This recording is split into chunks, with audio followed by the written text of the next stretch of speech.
All right, so when you think of a compact sedan, especially a mainstream one, there are two vehicles that come to mind, a Honda Civic and a Toyota Corolla. The Elantra really should be in that mix of cars. This is a very good vehicle. This is the 2021 Hyundai Elantra. Now, the previous gen was a good car. This is even better. And obviously, we're gonna show you every single detail about this SEL trim behind me. But before we do, be sure to subscribe to CarGurus. We would love to have you guys part of our family. Hit the notification bell, that way you guys never miss an upload, but let's go ahead and jump into this thing. Okay, so starting at the front of the 2021 Elantra, I actually quite like this front end. It reminds me of some sort of like angry aquatic animal. It's a very odd description, but that's the best way I can think of to describe it. And I do mean that in a positive way. It looks very aggressive and it looks different than pretty much anything else you'll see on the mainstream market. Now, this one does have the premium package that's going to give you this sort of dark chrome here, and it flows really well against this Portofino gray. Now, obviously you have these super sharp lines going right through the middle of the hood, and then the lights, you have these LED daytime running lights at the top, and it's kind of like a broken up LED. It looks very cool. But my first knock on this car is going to be the fact that this doesn't even have full LED headlights. You would think that for the price of this car, which we will get to, this would have LED headlights. It doesn't. So that's one thing I would definitely change for sure on this car. All right, so coming to the side of the Elantra, you have more angles and creases here than the blueprints on a construction site. There's a lot going on. Whether or not you like it, once again, that's all in the eye of the beholder. I think it looks fine, but we'd love to know what you guys think. Comment below. Once you come to the wheels though, this is part of the premium package. So these are 17-inch wheels, and if you get close enough to them, they have this sort of broken up pattern just like the LED lights in the front. So I think it's cool how they sort of mimic that design. Now, as you come to the door handles here, you have these little indents, and that's because you have the touch sensitive areas to get in and out of the car using your key. You also have remote start on your key, and you have Hyundai's digital key, so you can use your cell phone in place of your key, get in and out of the vehicle, start it, things like that. Now, as you move to the side, this is a really funny design feature for me. So right here, there's these little lines, and it sort of reminds me of like a cartoon whenever you have the, I guess, lines behind them to show that they're going fast. So this is how I know my Elantra is going very fast whenever I'm driving, so it's pretty funny.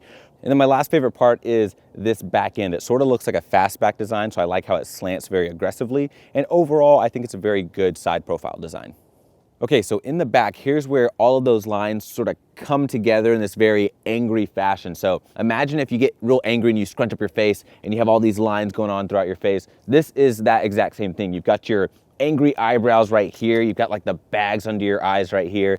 It's pretty cool. Personally, I think it's pretty cool. And then you have this really nice LED that's gonna go to each end, and you've got these really cool like sharp points at each end, and it just makes the car look very sharp, in addition to all the sharp lines around the vehicle. But you also have Elantra spelled out right here. Pretty much it for the exterior. Let's see what powers this new Elantra. Okay, so under the hood, we have a naturally aspirated 4-cylinder engine making 147 horsepower, 132 pound-feet of torque, and it's hooked up to a SmartStream Intelligent Variable Transmission, or CVT for short. But this is going to power only the front wheels, and if you live in California like I do, you're going to jump out of your seat for this part because it gets 31 mpg in the city, 41 mpg on the highway, so you have to make less expensive fuel stops. Now, other engine options in the Elantra, you are going to have a hybrid that's going to pair with an electric motor and a 1.6 liter 4-cylinder on the Atkinson cycle that will give you 139 horsepower, 195 pound-feet, and 50 plus mpg. Next engine offering is the 1.6 liter turbo that will be in something like the Elantra inline. That'll give you 201 horsepower, about 195 pound-feet of torque, and that's hooked up to a dual clutch transmission. And then last is going to be the upcoming Elantra N. That's going to be the top dog of the Elantra lineup. And if it's anything like the Veloster N, we can expect 250 horsepower plus. So get very excited for that one because I know I am. But let's go ahead and check out the inside. All right, so on the inside of the Elantra, this is a really nice cabin layout. I love how everything is very driver focused, which I'm so surprised to see in an Elantra.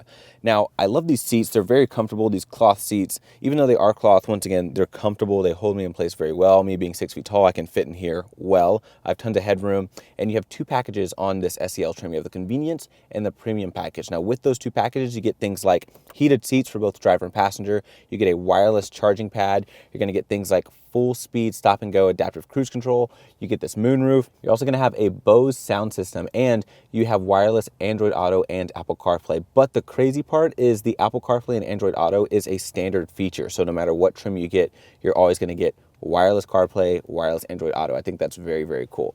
My favorite feature though is this 10.25-inch display. It is really, really nice. And when I go through my different drive modes, the animations that show up are so fluid, it's so quick, there's no delay, there's zero lag, and it just looks super premium, which I'm so happy to see in a mainstream car like this Elantra. But overall, it's a great interior. I want to know what you guys think. Comment below. Do you think this is much improved from the previous Elantra? But let's go ahead and hop in the back and we'll check out the backseat room. Okay, so sitting in the back seat of the Elantra, this is actually my first time back here, and I'm genuinely surprised that I fit. Now, this is where I was sat, being roughly 6 feet tall.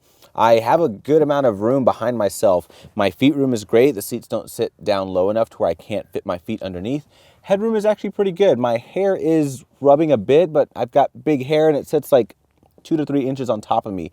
So that's to be expected. So if you're around 6'2" to 6'3", you will be rubbing your head a bit, but you would be able to fit back here enough to go on like a short trip. So if I fold this down, I do have 2 cup holders. I've got a map pocket here, and that's pretty much it, at least on this SEL trim.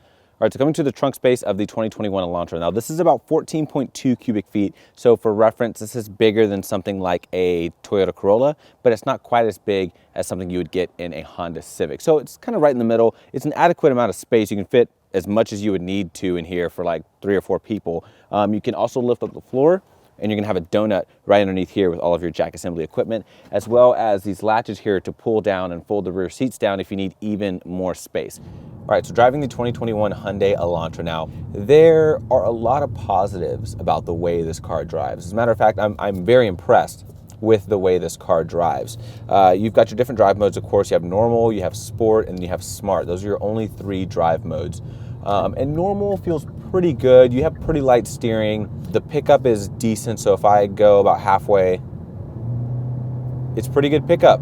So from that smart stream, intelligent variable transmission, it does a very good job of taking advantage of the power available. And a lot of people aren't too fond of CVTs. I think they're very good in cars like this. They're very good at using the available power to its absolute max potential. They do a very good job at that. So it makes this car's horsepower feel like more than it actually is. So if I were to go like half throttle,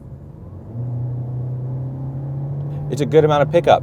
It's even better though when I throw it into sport. So if I'm in sport mode and I go half throttle again, it picks up even more. And I mean, that's plenty to get you past anyone on any road, highway, around town. I like it a lot. And then once you put into sport mode, you get a tighter steering feel too. And I'm very surprised with the handling on this car. It's very good. Now, other things, you do have your standard safety features. So you have blind spot monitoring. You're going to have forward collision warning, adaptive cruise, and all that in conjunction together works very well to make sure you're safe on the road. And so I really do think this would make a great like lucky teenager car or a college person car. And then once again, if you live somewhere where you have expensive gas prices like California, getting that 31 city, 41 mpg highway is a massive plus. But overall, I think it's a really nice driving car. Everything's laid out to where I can reach it very easily. So like the ergonomics in here are good. Visibility is fantastic. The blind spots are not bad at all, but once again, you have blind spot monitoring to help with that. And visibility out of the rear mirror is also very good. But yeah, what do you guys think? Do you like this new Elantra? Would you drive something like this despite it having a CVT? Let me know. All right, now let's get into pricing. So this one as is, this is the SEL trim, and it has the convenience and the premium package.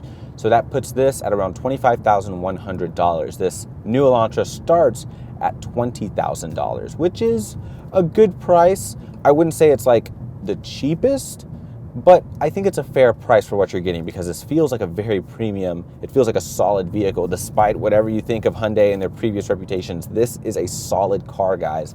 I highly suggest putting it on your list of cars to test drive, especially if you're looking at something, once again, like a Civic, a Corolla. This is a very, very strong competitor. But I want to know what you guys think. Comment below. Let's go ahead and wrap this video up.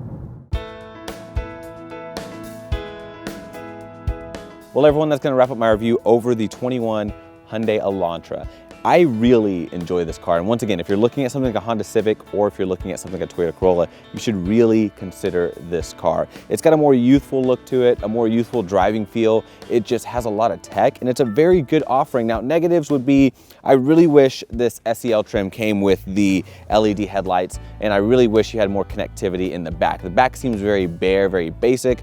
However, it's still a good overall offering, and I really think it should be considered, especially for the price, which is pretty good. Let me know what you guys think. Comment below. If you're new to CarGurus, we'd love to have you guys subscribe, hit the notification bell, and be sure to check us out on cargurus.com. But thank you guys so much, and we'll see you in the next review.